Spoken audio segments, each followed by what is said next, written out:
Chuck and Bob with you on a Thursday as we get you ready for the high school basketball weekend and Monday games in the area. We'll talk about one of the girls' games because I know Penn, Marion, Washington, all in the NIC, all in the top 20 in the state, but the Northeast Corner Conference has some pretty good teams. In fact, when we looked at Lakeland and West Noble at the beginning of the week, we thought, well, this could be a matchup for first place in the conference. And then Nagle had some other ideas. And now it's a battle to see who stays in the conference race. Yeah, and I think the first thing you have to do is congratulate both these first-year head coaches. I'm talking about Dale Gerhardt and Jeff Burns, both 12-3 in their first years at the helm, so they got their teams playing very well. And as you said, the Northeast Corner Conference is a lot like Northern Indiana Conference. Good balance, good teams, and so this will be a good one tonight. Lakeland, led by Dale Gerhardt, has Bailey Hartzall leading the way for them. They have that 10-game winning streak snapped by Angola.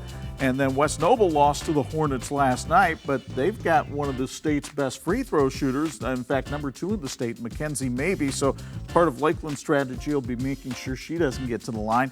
Should be a good one on a Friday night in Ligonier. Let's go over to the boys' side now, and we'll start in the Northern Lakes Conference, where Northridge finally gets to play its conference opener, but they have to do it in the fabled Tiger Den against Warsaw. And boy, these two teams have been atop the NLC for a long time. Yeah, they've shared the crown the last 7 years. It's either been Warsaw or Northridge claiming the crown. And, you look at Warsaw at 5-5, and you say, well, they're struggling a little bit. But, Matt Moore's doing a good job of building that program. It's going to be his way or the highway. And so far, it would have been better if the schedule had been a little easier. But they have played one of the toughest schedules. Their opponents, 31-3 on the season. Meanwhile, as we look at these Northridge highlights, this is one of the best three-point shooting teams in the state, thanks to Carter Stoltzfus and Sam Smith. And that dynamic duo in the backcourt has led Northridge off to a 5-2 record, including back-to-back wins over Lake Central and South Bend, Washington. We had a chance to see Warsaw right before the holiday break, and one of the guys that impressed us is this fella, Jackson Gould, who's been lighting it up from the outside. He's had 4 straight games in double figures. Done a nice job, and one of the things the defenses had done early is they'd really been guarding closely against Judas and Fuqua, and that was opening up the perimeter for some good three-point shots, and now they've got that better balance. But I think this is a team that's really coming along, and I think Matt Moore has done a nice job. This is a 40th meeting, by the way, between these two teams. So that should be a fun one down in the Tiger Den on Friday night. Now, the Northern Indiana Conference week actually starts tonight with a pair of games of interest, and one is a battle between old Northern State Conference rivals. John Glenn is undefeated on the season. They go to New Prairie tonight.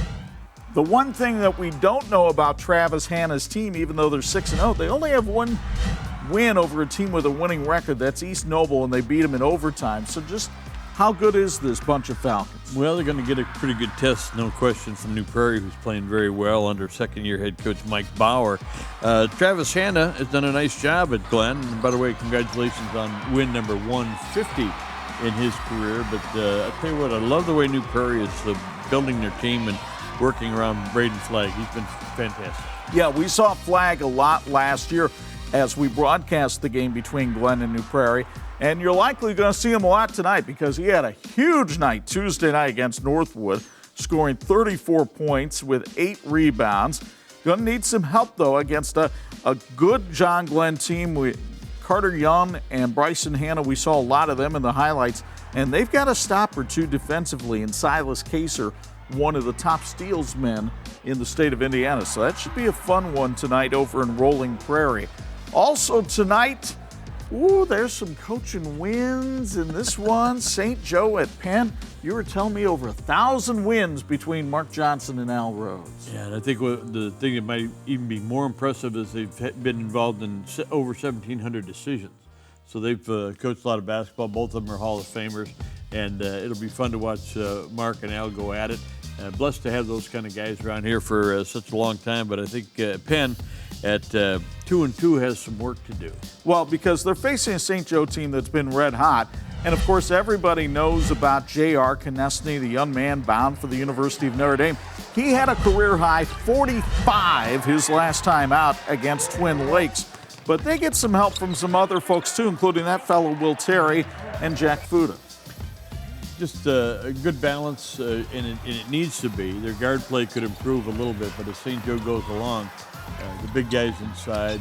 Terry can be really impressive at times. They've got enough talent to get it all working in the right direction. St. Joe could have a great year. Penn will have its hands full in this one. They're coming off a loss to Bremen on Tuesday night by 1 point down at the Lions Den. Casey Schultz had a good game in that one. He'll need to be strong on the inside.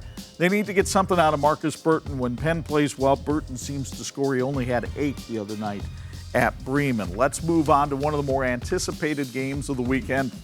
Friday night, Demetrius Jackson Court on the campus of Marion High School.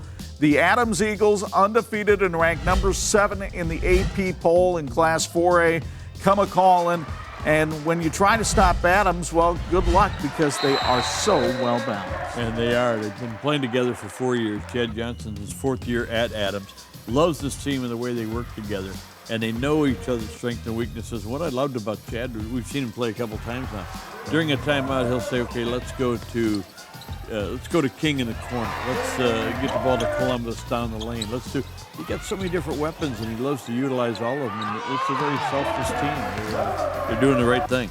Now, the other thing that Adams does is they play pretty good defense. They've held every opponent under 60. So have the Marion Knights. And Rob Berger has a nice inside-out combination going this year.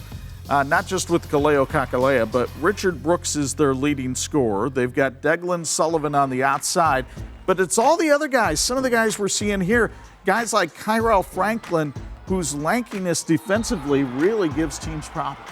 Well, and you're really on him, Chuck, because he's a big difference maker for Marion. He can play in the backcourt, he can play outside, he can play inside, and defensively he can be a factor. I think Mitch Menting is also another guy. He's a big, strong kid inside, but I don't know if his size is going to be counterbalanced by the quickness of Adams, but it'll be there's a lot of great matchups. And Rob Berger and Chad Johnson, both a couple of very good coaches.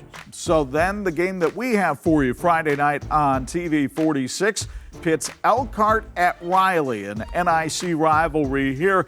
We saw the Elkhart Lions in person on Tuesday night, scouting them out for this game. Kyle Sears' Lions come in with a record of 4-5. And as you watch highlights from last year's Memorial Central game, you're going to see kids from both uniforms trying to come together, and that mesh still isn't quite there yet. They've got balance. They've got 6 kids who score over 8 points a game. But when I watch them play, I'm looking for a leader to stand out, and I haven't seen it yet. No, and I think it's really tough when 2 different schools come together, and they're working on that, and Kyle's very much aware of that. What we noticed the other night, a little bit of undiscipline in their offensive sets. As soon as somebody got open from 3, it didn't matter if they're at half court or not, they were firing it up, and they wound up 16% from 3-point range. If you can make 30+%, go ahead. But if not, we got to work the ball inside, and Elkhart has enough people inside to be effective. Now, they face a Riley team that's also coming off back-to-back losses, and of course, you know all about Blake Wesley. He's the young man going to the University of Notre Dame. He is scoring over 30 points a game. I believe he's 3rd or 4th in the state in scoring. He's had 8+ 30-point games. But when I went to practice yesterday, they weren't talking about offense, Bob. They were talking about defense, because so much of their offense stems from how they play defense. Well, I tell you what, they get going on that fast break. They're really tough to stop, and it should be. One thing I like about Blake Wesley, and a lot of times you'll see a kid that wants to be the best player on his team. Well, Blake Wesley wants to be the best player in the conference or in the state, and so he's really worked hard in this game, and he does so many different things, even potentially defensively, if they can put it together. And don't forget about guys like Jackson Copley and Isaiah Robinson. They bring a lot to the table, too, for this Riley team. So it should be fun to watch from Algae Oldham Gymnasium. We hope you'll join us tomorrow night live on Facebook, YouTube, and the Champions Network at 7:30 or thereabouts, and on TV-46 Friday night. No overtime for the JV game. That's a girls' game beforehand, but no overtime for that one. And then Friday night at 11 and Saturday morning at 9. Before we go, want to give a shout out to Edwardsburg and Constantine up in Michigan, Bob. Big basketball game. No. Huh? The football playoffs finally resume up there on Saturday. Constantine's playing in the afternoon. Meanwhile, Edwardsburg plays Saturday night at 7 against Grand Rapids South Christian.